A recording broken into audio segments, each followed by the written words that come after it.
We're talking today with Jimmy Butt of St. Joseph, Michigan, and the interviewer is James Smither of the Grand Valley State University Veterans History Project. Okay, Jimmy, start us off with some background on yourself, and to begin with, where and when were you born? I was born in Tippo, which is a small village in Tallahatchie County, Mississippi, on October the 13th, 1921. Okay, and did you grow up there or did you move around? I lived there on the cotton plantation until I was about 16, at which time both my parents had passed away, and an uncle of mine invited me to live with him in Alabama. So I went to Alabama and finished high school at Wetumpka, Alabama, and from there I went to Auburn University.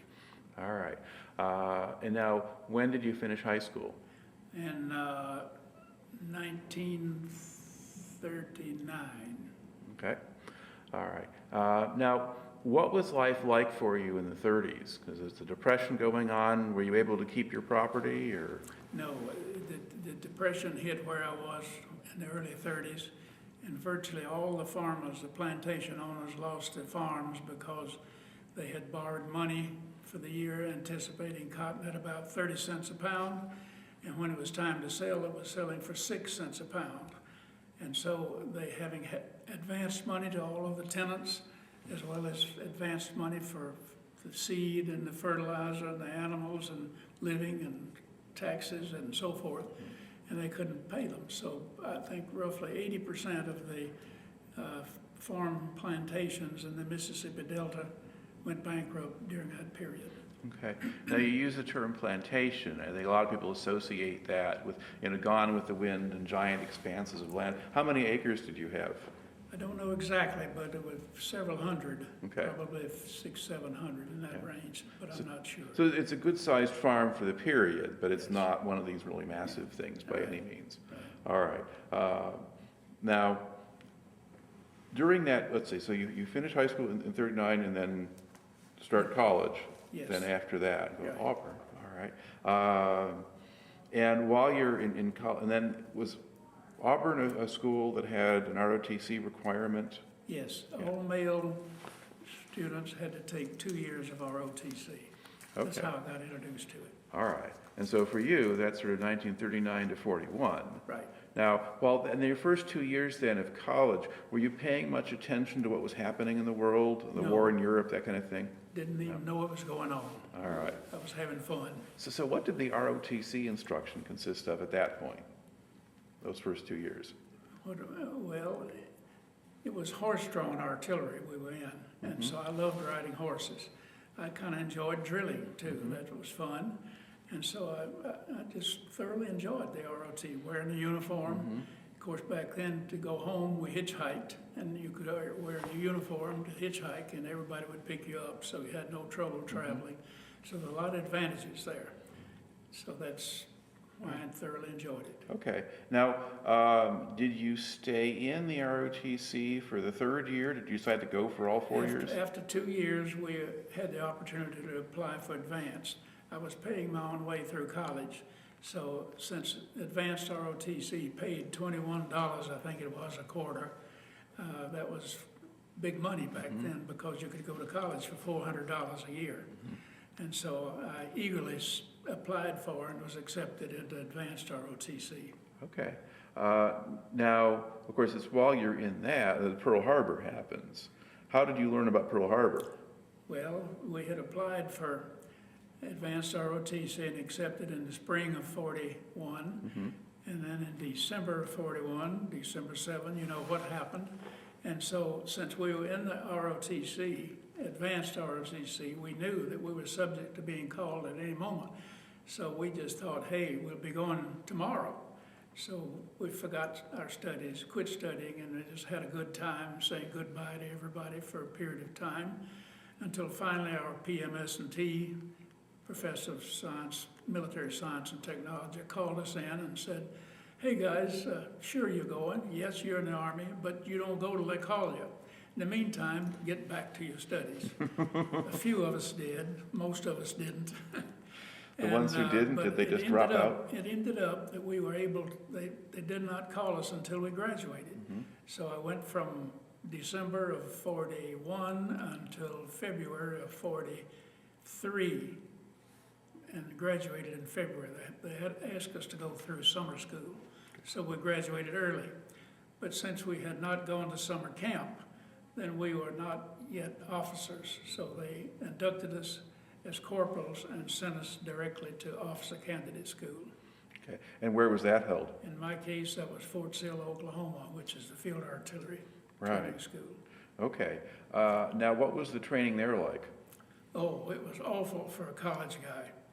You go in from the relaxed, easy life of fraternity living into the strictest of military and OCS.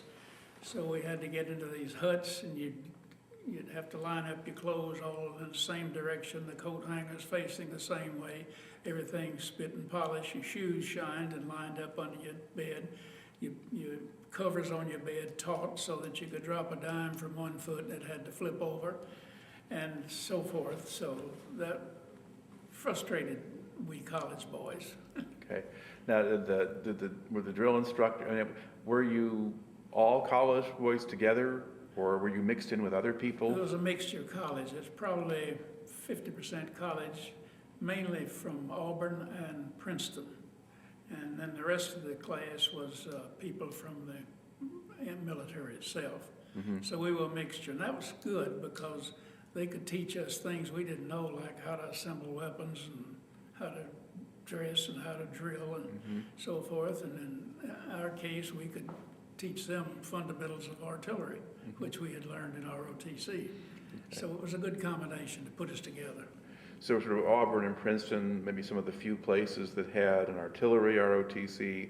I don't know how many, but as I say, just us, from us in Princeton. Yeah, because most of it would be Army and sometimes something else, but your case specifically was artillery from the start. In Auburn, we had artillery and engineers, okay. and I now, was assigned to artillery. At the point when you're training, was all of the artillery now towed by trucks and vehicles? You didn't have any mules or anything like that? Okay. Well, we got introduced to that when we went to Fort Sill. So we went from horse-drawn to mechanical. That was a major change too. Mm-hmm. But we got introduced to that in OCS at Fort Sill. And what kind of guns did you train on? A 75 millimeter at Auburn, and then 105s at Fort Sill. The 75s were left over from World War I, so that's how antiquated we were. Mm-hmm. Horse-drawn 75 millimeter. From there into mechanized 105 millimeters. All right.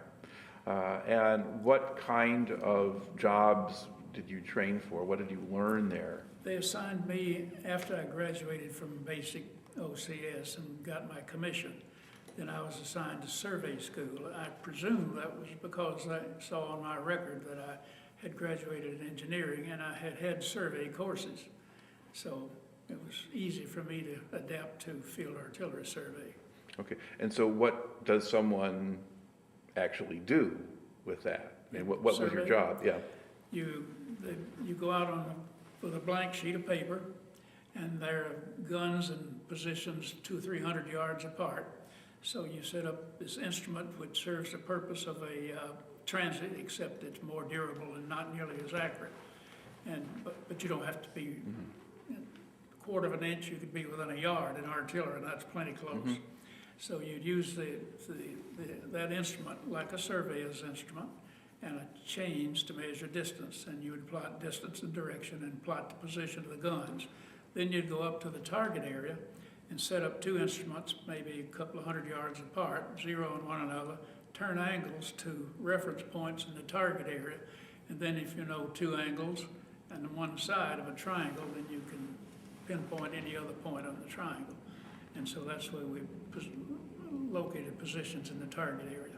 Okay. Now, if you're actually out, in the field in an actual war, you probably can't walk out by the target and put stakes in. Well, you would have to. You don't go down the target. You get in position several hundred yards from the target, and you set up this triangle. Okay. That's where you. So you basically you have essentially you're kind of like a frame of reference or whatever. There's points that you can work from. Yeah, what survey does is identifies reference points in the target area. Then a forward observers could say a reference point, so one is 200 over 300 left, and the fire direction plots that and gives a distance and direction to the guns. Okay. All right, so you're putting your engineering experience to work then. It was. All right. Now, when did you finish up at Fort Sill? At Fort Sill, I finished OCS on June the 23rd of 43, went to survey school for 1 month, and then temporarily I went to what they call postgraduate school for 1 more month. Then I got my assignment to the division. All right, and what division were you assigned to? 63rd Infantry Division. All right, and where were they based? They were based in Camp Van Dorn, Mississippi, southwest corner of Mississippi. All right, so you're almost going home. Yeah. Okay, I all right. liked that too. That had a real advantage of there too, because when we were looking for a room, we'd go door to door knocking on the doors, asking, do you have a room available? And this lady says, where are you from? And I said, North Mississippi. And I think because of that, she give us a room, wife and I. Okay, so you were married by this time? Yeah. So when had you gotten married? Got married the day before I got my commission, so that my bride pinned my bars on. Very good. So. All right, so you get to live off the base because you're married? Yes. Okay, and then how long did you stay at Van Dorn? Okay, I started there from fall, I guess it was about September of 43, and we got troops in and trained them and were combat ready by early 44, and then they came in and took all the troops, sent them overseas as replacements, and we started over with a new batch of people, so we trained a second time. It turned out an advantage for us because it meant that we were delayed getting into combat by another 6 months. So didn't know it at the time, but it was a lucky break. Okay, now what specific unit were you in? Because you're in the 63rd Division, but then what battalion? 863rd Field Artillery Battalion. All right, and when they kind of cleared out most of the personnel from the division, they basically left a cadre behind to train the next group. So did some of the officers get sent off? Some did, yes. Okay. So how much of your battalion got switched out, do you think? Virtually all of the listed men below the rank of sergeant, and then just a few sergeants or non-commissioned officers, and just a handful of the commissioned officers were sent overseas. All right, and the rest of you have experience in training men to do this. We just started over. So you do it all over again. Okay. Now, were you disappointed when other people got sent and you got to stay home? Not really, because my bride was there in town with me, and we were still together, so I was very happy to be delayed. Yeah. All right, and I don't know, what was life like at that point? What was your daily life like while you were in Mississippi then? Well, the mornings were spent in training, the survey team or the fire direction team or both. And the afternoons were usually spent out in the field actually performing. Or I was also battalion gas officer, so I conducted the gas training classes for the battalion. And then we were supposed to get one night to go in home each week, but we worked out a deal to where officers were Officer of the Day, OD. So if you were OD, you would say to your friend who was an OD, I'm going in tonight. If something happens, sign me out. If nothing happened, he didn't sign you out, so you could go in the next night and do it. So I got to go home most nights. Okay, so you worked out a pretty good deal as far as all that went.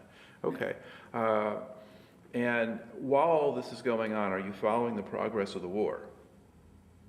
Did you start to think you would never get into it? You know, it never crossed my mind. I just focused on training, getting ready, and following the war and finding out it was beginning to turn in our direction and looking better and hopeful. And okay. I just knew we were going. So. And now, when did you get the word that you were going overseas? In the fall of 44. And they sent us in 2 batches. They sent the infantry first, and they went in November of 44. And we left, said goodbye to my wife on Christmas Day of 44, and went out and boarded, and we went over. So our infantry got over there in time for involvement in the Colmar Pocket, which was happening at about the same time as the Battle of the Bulge, except in a much smaller scale. But it was really a rough battle, and our infantry was sent in immediately, and they suffered pretty heavy casualties in the Colmar pocket before we even got over there. Okay. Now, where did you ship out from? We shipped out from New York City, Okay. went south for about a day, and then soloed across on a former luxury liner. But it was so packed with people, it wasn't very luxurious at that point. All right. What was the weather like on the way over? We had some rough weather when the ship was so bad, everybody on it got sick, including me. And the ship would go down and the water would come up over the front end of it. And of course, we had to go with absolutely no lights at night.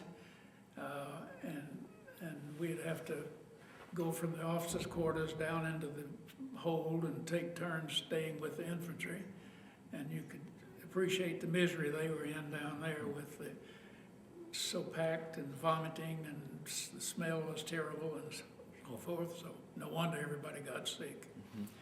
It was interesting though, and when the weather smoothed out for us a little bit, to look overboard and see the phosphorus in the water glowing as you go through it, because it was dark, and so that was the light. And I didn't know there was such a thing, and that was a surprise to me. Okay. So as an officer, did you have a cabin that was above the water line, or? We had a room that was normally for two on the luxury liner, and they had 3 double-decker bunks and a cot. So there were 6, 7 of us in there. And then one night when the sea was so rough that the beds all toppled over, and there was just a pile of lieutenants on the floor there. All right. How long did the crossing take, do you think? I think they got it in here, but I don't remember for sure from memory, but probably about 8 days, I think, something like that. All right.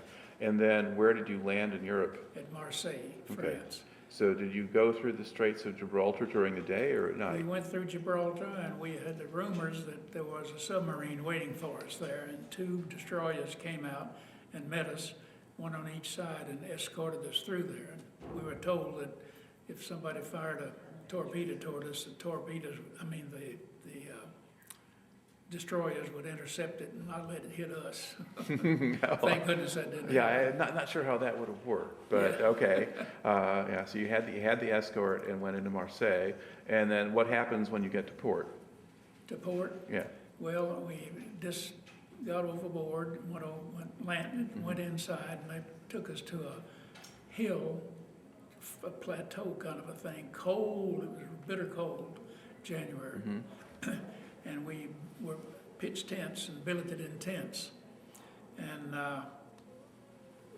that was miserable, nothing to do. All day you just kill time, and at night you go to bed about 7 o'clock, and then before morning you'd have to go to the bathroom. And then when you get up in that cold, then your body would shrink and you couldn't make it to the bathroom. So you had lots of fun doing that kind of thing. So, How long did that go on? probably about a week. We were waiting for them to unload our guns, and that's what took so long. All right. And now once you do get the guns, now what do you do? Then we went up through France, up to the area of Saarbrucken, Germany, or whatever it is, and that's where we went online. Okay. So you're joining the rest of your division at that Yes, point, so you're back yes. in support of them. We, And how soon did you start firing? almost immediately, as soon as I got there. It was intermittent fire to keep the enemy awake and just to disturb him. Just fire at random every so often. And also the generals wanted to straighten the lines, they called it, but it was little small pockets of combat. And it resulted in some casualties. Some of our forward observers were wounded, and that's how I became a forward observer. And so this went on, and I'll never forget one night, one of the forward observers had been in some combat for the first time, and we were sitting in this dark room, the radio playing, what's that song, Waltz of the Flowers, I'll never forget it. And he was telling about his war experiences, and it was just the most somber, down mood thing you ever saw, and that made quite an impression on me. So. All right. How long did the line stay fairly stable? I mean, how long did you stay in the Saarbrucken area? We were waiting for the weather to get better, and as soon as the weather got better, then we assaulted the Siegfried Line. All right. Now, and so when was that? Was that in February or March? That was in March. In the meantime, through this line straightening, 2 or 3 of our forward observers were wounded. And survey in Europe turned out to be simple because they have perfect maps already, which are better than survey maps. So all you do is go to look where the guns are and put a pin in, and you had it. And so survey was done, and they didn't need a survey officer. So it's wounded forward observers. Guess who gets to be a forward observer? All right. So that's how I became a forward observer on March the 13th. That's where the 13s come in. Okay. Now, had you had training as a forward observer already? Every artillery officer learns that, yes. Okay. And so what do you actually do as a forward observer? You go with an infantry, you're assigned to an infantry company. In our case, we were always assigned to the lead platoon of each infantry company. And we would go along with them in case they needed artillery fire. And that's what my assignment was then. All right. And then what do you actually do? If they need artillery fire, now what do you do as forward observer? Let's say we go along and a sniper shoots at it and they can find him, no artillery. But if you get pinned down by a machine gun and you can't see where it is, as we did on the Siegfried Line, then the company commander looks at, can you take care of this one? And so I spotted what I thought might be the area of the machine gun, pulled out my map and looked at it, and then got on my radio and signaled back and gave them an estimated target. They fired the rounds. It was pretty close. Get your bracket. That's a must in artillery. So I got my bracket, and then I fired for effect, and then we didn't hear from a machine gun anymore until later. All right, so explain what the bracketing part is. How does In that? artillery, it's a cardinal sin not to get a bracket. And a bracket means that you estimate where your first round's going to shoot, and you shoot it. Where is it with respect to the target? If it's over the target, then your next round must be on the opposite side of the target. That's a bracket. Then you've got him hemmed in. All you do is start splitting the brackets until you're honed in on it. Okay. All right. And how long did it take you to kind of push through the Siegfried Line? Several days. It started with the company I was assigned to happened to be the lead company for the 7th Army in that assault. And we were to reach a line of demarcation at 2:15 a.m. So we got in position to go, and we got within about 200 yards of that, and then we had to stop, otherwise we'd get caught in the artillery bombardment that was going to precede us. And then at night, then all of a sudden it started like lightning way off in the distance behind us, and that was the big guns. Then the intermediate guns started firing, and then these closer up guns started firing. And then all of this artillery started coming over, and it sounded like a freight train. And there were so many of them that they were signaling each other above us and going off prematurely. Our infantry was, of course, looking up at the beautiful skyworks. And my first job then was to walk up and down the line and say, keep your head down because your helmet will protect you. But if you're looking up, fragments could fall on your face. And so that bombardment went on for about 30 minutes. And then it lifted, and then we started moving up. And then when we moved up into the line, we encountered some of their pillboxes. And of course, the artillery barge had not bothered them at all. So they started firing on us and pinned us down. I'll stop there for the moment. All right. I mean, how long were you pinned down, do you think? It seemed like eternity. They were firing at us from the pillbox, and you hit the ground. And we had been forewarned that if you happen to be standing up, don't move because then they can see you. They were shooting flares up from the flares. So it's still dark at this point? It's still dark, yeah. It's still 3 a.m., somewhere like that. And but in the case of artillery, it was nothing I could do, so I was just trying to dig a hole. I'd take my shovel and scrape, and when they'd shoot the flare up, I'd stop and lie perfectly still so they couldn't see me, and then trying to get, so I could get below the surface. So that's all I could do. I was within about, 100 yards or less, no, yeah, more like 50 yards of the pillbox, but artillery would do no good there, so I was useless. That was an infantry problem. Right. They finally did, one guy took a white phosphorus grenade, and they were supposed to fire at the aperture and keep him pinned down, and he would throw the grenade inside. But he got about halfway there, and they shot him, and he fell, and his grenade burned him. And so later, the infantry finally took the place. The prisoners inside came out with their hands up, but those guys liked that officer that was killed with a grenade, so they shot them. So it was pretty brutal. Yeah, happens. Yeah. All right. And now, was that sort of an unusual experience for you? Was most of the rest of the advance Well, that's less ugly? that was one of the worst. At that point, then other units went past us, bypassed us, and kept going. And Right. we went offline for a while. Then we went back on a little further down. This was just the outside of the Siegfried Line. As we Right. got closer, then you encountered the trenches and the Dragon's Teeth and multiple, what do you call them, pillboxes, compounds, some, Yeah. all of them about 3 or 4 foot thick concrete reinforced. Some of them exposed, you could see the concrete, others were covered with soil and plants on top of them, and they each was covered by about 2 others so they could defend one another. And so that was kind of brutal there. Okay. Now, were there places where sometimes a unit had broken through and you could just follow them and get behind the enemy, or? The line was pretty continuous through there. So in your sector, your forces had to just punch their way We through? had to go through straight ahead. Okay. Now, at one time at nights, one of the nights along there, the company I was with and another company, both were fired on. So the other forward observer and I compared notes as to where we were, and we determined that we were firing on each other and had gotten separated and then come back around and didn't know it until we discovered it that way. It's a good thing you compared notes then. Yeah. Yeah, okay.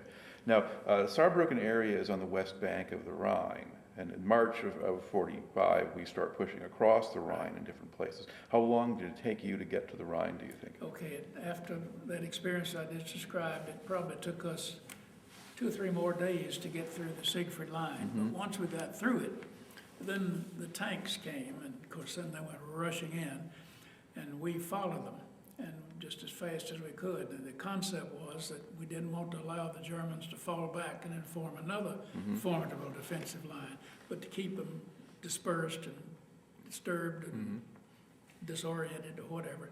So we raced to the Rhine, and our artillery went along and got ready, surveyed it in position to fire, but nothing happened.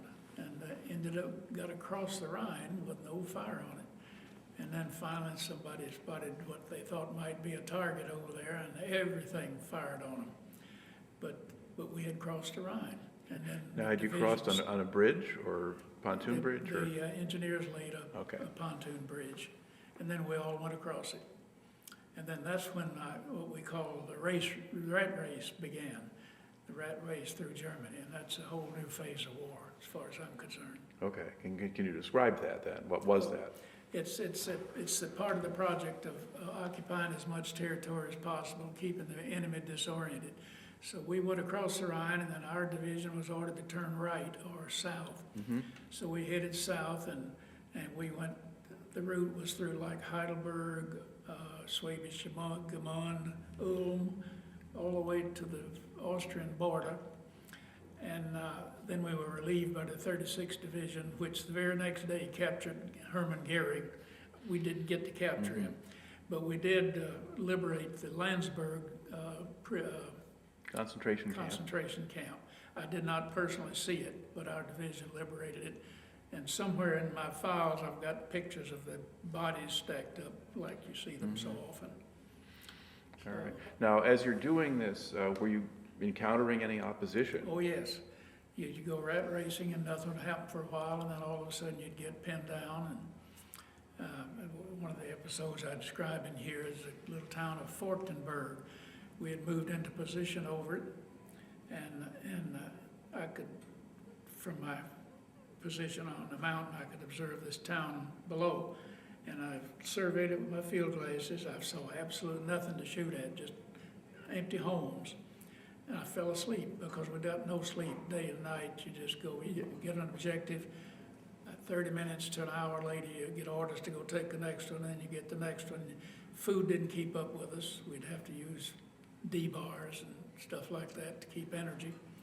And no rest and go to fall asleep. So I fell asleep.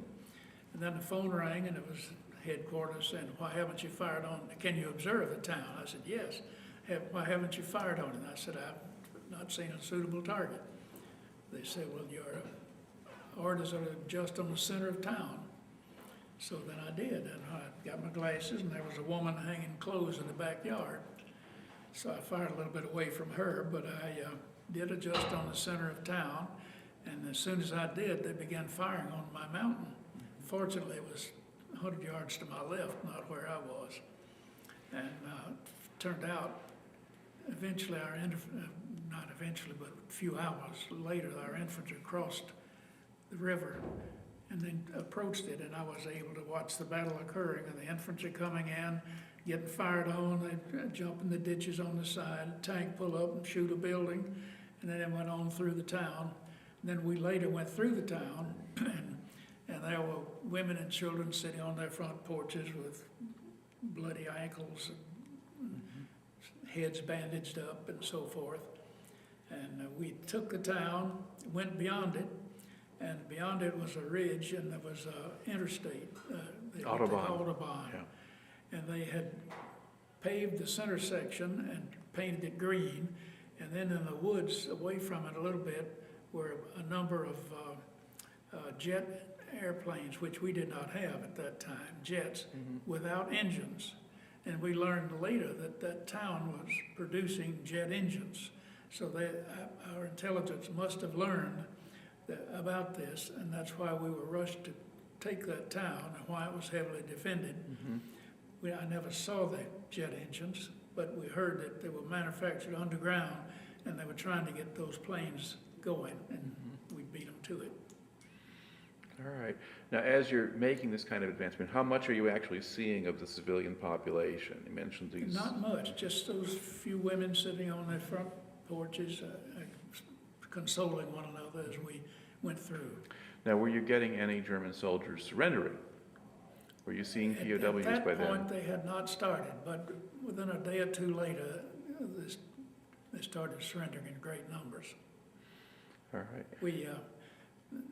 We were pretty close to Heidelberg, and as we were approaching it, I'm told, and I believe it's true, but I can't say that I saw it, but we were told that the mayor of Heidelberg came out in a vehicle with a white sheet flying from his car and asked to see our general.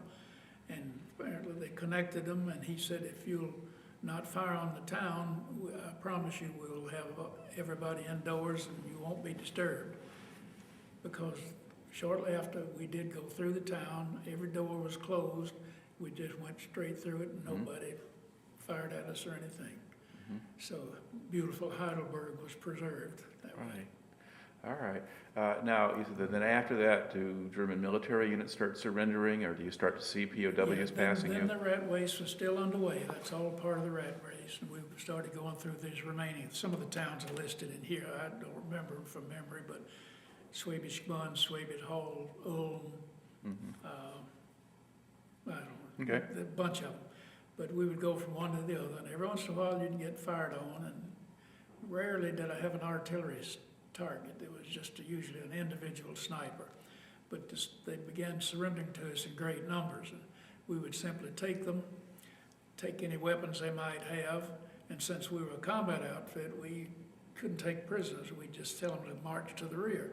And we kept going, and hopefully they went to the rear without weapons. And so that's the way we handled that. What did the prisoners look like? These were in pretty good shape, but some of them were kids, some of them were older people.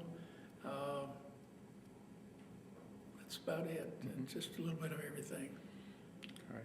So, Now, did they seem any different from what you expected them to look like? I mean, no, not really, not at that point. Now, we did liberate 3 or 4, maybe more, work camps.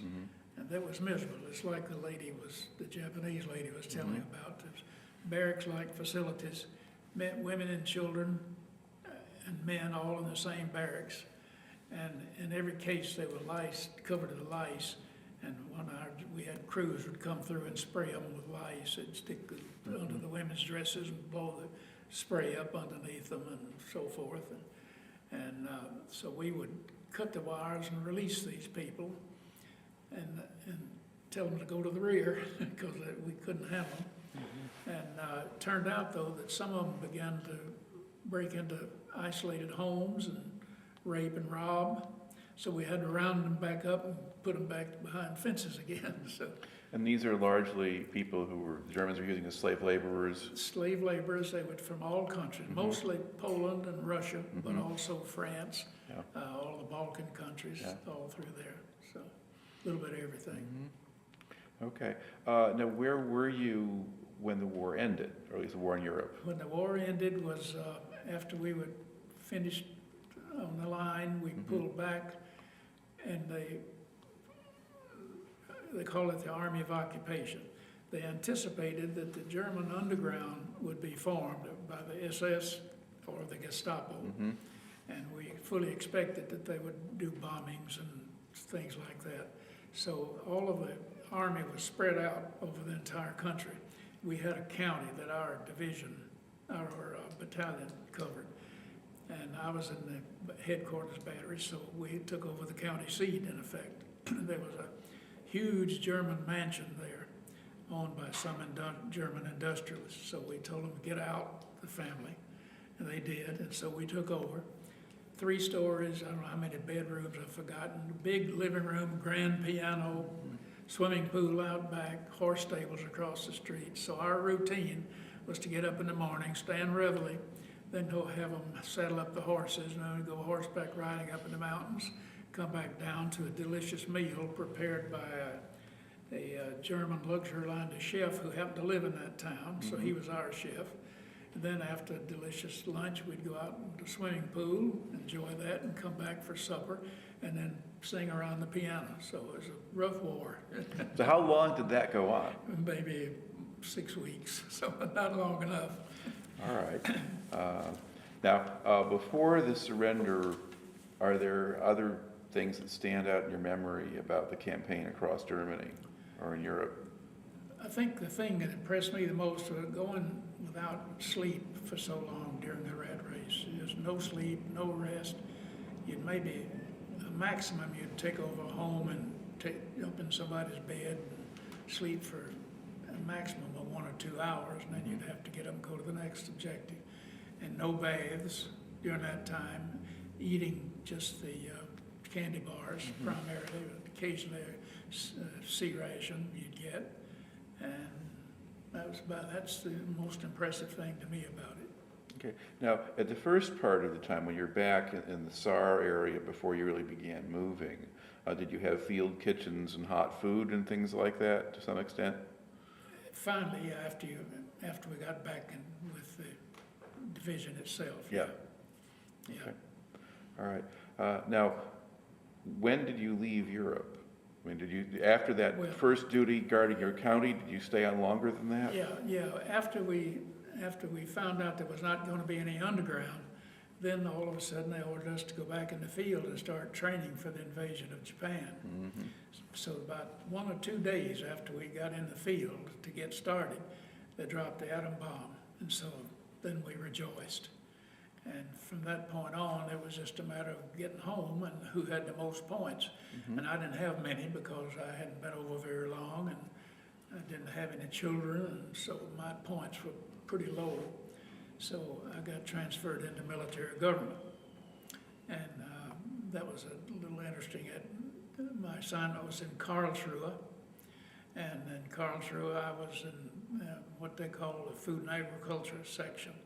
My first job was to go around to the food producing plants in the area and get somebody who worked there to go with me and estimate percent damage. If it was minor, like 80 or 90%, then I would report it and they would try to get replacement parts to get it going again. If it was heavily damaged, forget it. And that lasted just a couple of months, and then they closed the food and agriculture branch. I guess that job was done. And then I was assigned to run the officers club so that was tough duty too. To get the entertainment and the bar supplies and that sort of thing, and plan the parties for the officers club and our weekends. Okay. Now, over the course of the time that you spent in Germany after the war, what kind of impression did you develop about the people there? I was impressed with the cleanliness. It was just spotless wherever you go. I was impressed with how friendly they were. I mean, just like you were at home. They weren't enemies at all, that kind of thing. I was also impressed with the destruction, the rubble. Like Stuttgart was just rubble. They'd bulldoze through where the street was, and that's the way you'd get through it, and bricks on all sides, rubble. Most cities are that way. After I had finished my assignment in Karlsruhe, they moved me to the military government in Stuttgart, and that's where I saw that. And my job there was a little different. I was kind of a message center chief. All the messages would come to my office, and I would determine who they should go to and route them, make copies or whatever. And so, in fact, they converted that to a civilian job because it was critical to get. There was no communication, no telephone, no doctors, no medicine, no any of the service, transportation. And so we were trying to get that functioning again, and that's what the job was. And I was offered that job. If I wanted to, if I'd sign up for 2 years, they'd bring my wife over. We discussed it over the phone and decided, no, we better end the war and get back home again. So you were able to actually phone home and have a conversation? Because that's an unusual thing in 1946 or whatever. You had to get online, and I knew I'd have to schedule it for next Saturday, write her a letter and tell her to be by the phone next Saturday so I could call you. Yeah. All right. It that way. So when did you actually leave Germany then? I left Germany then. Well, since I stayed in the Army of Occupation, I stayed there until it was time to come home, which was late summer of 46. Okay. I got home in September of 46. Okay. And did you have a quiet trip back across the Atlantic, or? Did I what? What was the trip across the Atlantic like? It was slow boat, crowded, but it was on the way home.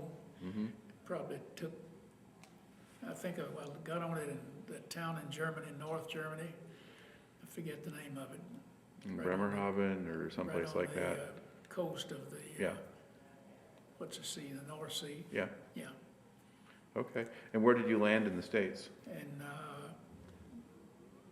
back in New York, and then trained to Fort Bragg, North Carolina, and then I was discharged there, and then trained from there to Auburn, where my wife had gotten a home and was there when I got there. All right. So what did you do after you got out? Well, that was a problem, because after graduating and then going into the service two weeks later, I had not practiced or been in touch with agricultural engineering at all. So I concluded that maybe a smart thing to do would be to go back and take my senior year over on the GI Bill. So that's why Jane had located there and gotten us a home and a job for her there. So when I got back, I went in to register, and the department head talked me into going for a master's degree instead, which I did, and then ended up joining the faculty there. Okay. At the research faculty, not the teaching faculty. Okay, but there was a separate research faculty at that Yes. point, so, okay, I'm not sure there is anymore, but, Yeah. okay, how long did you wind up staying there? Well, I was going to grad school for 2 years and got my master's.